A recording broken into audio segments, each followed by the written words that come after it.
Hey crew, I hope you guys enjoyed the day one raid on Saturday if you took part in it, or if you enjoyed watching some streamers over on Twitch doing it. It's always a fun time in Destiny and it's enjoyable to watch all these guys go at it, so really good time. That's what I was doing. But I wanted to bring you this build because we got access to 4 new fragments. Now these fragments, some of them are very good, some of them aren't so good.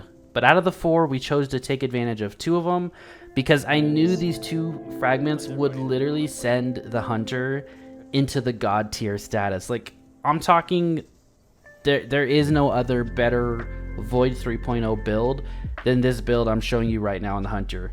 Hunters were already high on my list compared to Titans and Warlocks, and Warlocks were kind of close to a second place. But now that I can add what I added into this Void 3.0 build on the Hunter, I don't think it can be beat. The survivability is through the roof. The damage is through the roof because of its super. Even without Orpheus rigs, you still get 2 shots of amazing DPS, right? And it still has good ad clear with that super. You have awesome bonus damage to all of your weapons. It has the volatile flow, volatile rounds, all that good stuff. But now you have the infinite invis like normal, but we have Devour on a hunter, and Devour is a full heal on a kill. And what else Devour does, which is in the text script, is it gives you grenade energy off every kill. And I want you guys to really pay attention to that in this gameplay that you're watching. Is in the bottom left. Look how fast that grenade recharges. That doesn't happen on a hunter at all. That's one complaint I've always had with the hunter is, yes, he goes invis and he's a stealthy character and stuff like that, but he never had ways to get his abilities back super fast except with Frosties. But now with Void 3.0, we don't need Frosties. We can run something like 6 Coyote like I'm running in this gameplay, and just pay attention to how fast that grenade's coming up in the bottom left, how often we're invisible, how often we're full healing because of Devour. Devour lasts 15 seconds. Fawn of Might buff lasts 15 seconds. Well of Tenacity lasts 10 seconds. All this stuff lasts forever, and Invis is lasting 12 or 13 seconds. Like, you cannot beat this build on Void 3.0 at all. There's not a better build in the game than this, and I think this gameplay kind of proves how good it is in what I just do right here over these 3 minutes. Like, it just can't be beat, and I'm kind of speechless. And I know I'm 14 hours into the raid, but that's besides the point, okay? It's just too good. All right, so we're gonna jump into this. Pay attention to it all, and I hope you guys find it helpful. Okay, so within the subclass of Void 3.0 Night Stalker, I'm running Movius Quiver. You could also run Deadfall with this, that's perfectly fine, but I wanted that extra DPS with Movius Quiver in these boss encounters. I'm running Marksman's Dodge to reload my weapons, and I get this dodge back quicker. And then I'm also running Vortex Grenade. Vortex Grenade is the best grenade, and now, which is awesome, we can get this grenade back so much faster, which is great on a on a hunter. Absolutely great. We couldn't do this before, so it's amazing. We have Stylish Executioner over here. This gives us 2 fragment slots. Defeating a weak and suppressed volatile target grants us invisibility and true sight. So every time we defeat a volatile target, we're going invisible and true sight. That happens a lot. We have Vanishing Step here. Dodging makes you invisible. That's basically it. And we have 2 fragment slots. That's the real reason we're using this, for the 2 fragment slots. Now down here we have Echo of Undermining. Your void grenades weaken targets. So every time that we throw a grenade now, we're debuffing our enemies and we're getting that extra 15% damage we can do to them. And we get it a lot because the Vortex Grenade comes back so much quicker now. For our other one down here, we have the normal Echo of Persistence, which we already had. Void buffs applied to you. Invisibility over Shield Devour have increased duration. Well, now we're taking double dipping into this because we're taking advantage of invisibility, which we were before, and now Devour. So that's awesome. For our other one, this is the new one, Echo of Instability. Defeating targets with grenades grants volatile rounds to your void weapons. And what's amazing is a lot of people were like, Void 3.0 Hunter isn't going to be as good once the volatile round mod is gone. Wrong. We can get our Vortex Grenade back very quickly, and all we have to do is defeat one enemy with our grenade, and we have a 17-second volatile round buff on our left-hand side for all our void weapons. This means this build will be just as good after this season. Okay, I know some of the mods in the artifact buff it, like volatile round mods.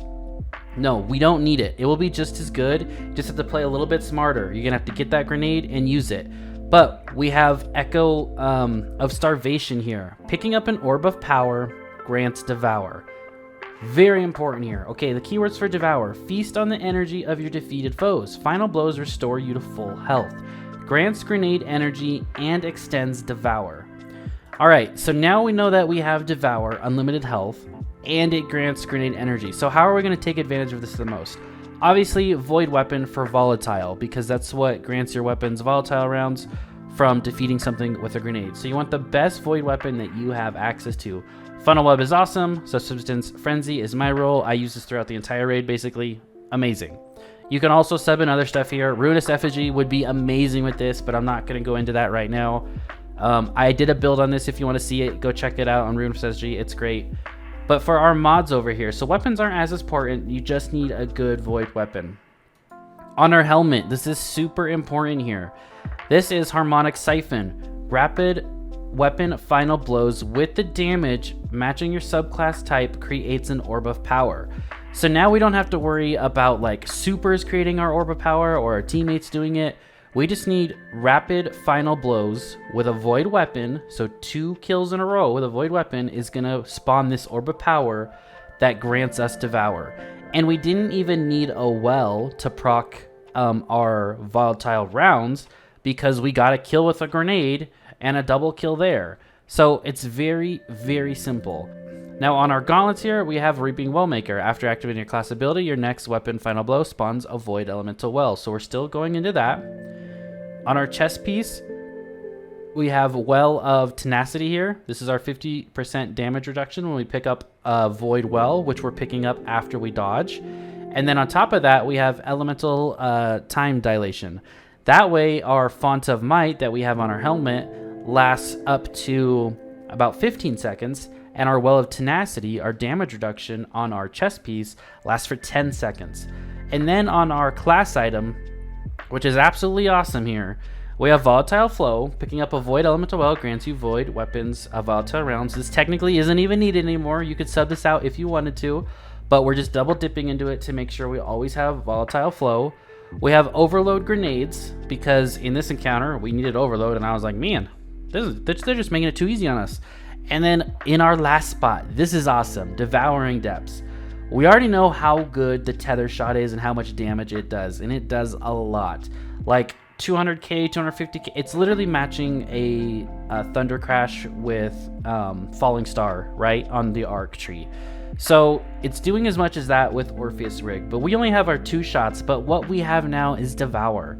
So we pick up that orb, whether it's, you know, someone pops a well, right, and you pick up the orb, you instantly have Devour. So you go to shoot off your tether, you're getting a 30% damage buff on your tether because of this mod right here, Devouring Depths. Casting your Void Super while you're critically wounded, which we're bypassing, or benefiting from Devour, increases your damage with that super. So now we turn our Movius Quiver that we have 2 shops with into a power workhorse now, okay? So it's absolutely awesome. Like, I urge you guys to go try this. If you have any questions, leave them down in the comments for me and I will answer them for you, and I'll try to get back to you. We are on the boss right now in the raid, and that's where we left off last night. And since Bungie said they're pushing the raid for 1 more day that it's available, so we decided, you know what, we're gonna go to bed and get some sleep. So that's what we're doing. I hope you guys enjoyed this build and this video. If you have any questions, again, leave them down below. And if there's a couple videos up on screen, I'll let you watch them. If you guys have not seen them, go watch them, because one of them is the Ruinous Effigy build and one of them is this build, but we're taking it a step further right now with these new mods that we can equip, like Devouring Depths and the new Fragments and whatnot. So if you haven't seen them, go give them a watch. They'll definitely help you out if you need some more in-depth look at anything. And I'll hope you guys enjoy this video, and I'll see you in the next one. Have a great rest of your night if you're still up in day 1 rating, and I'll see you guys all next time.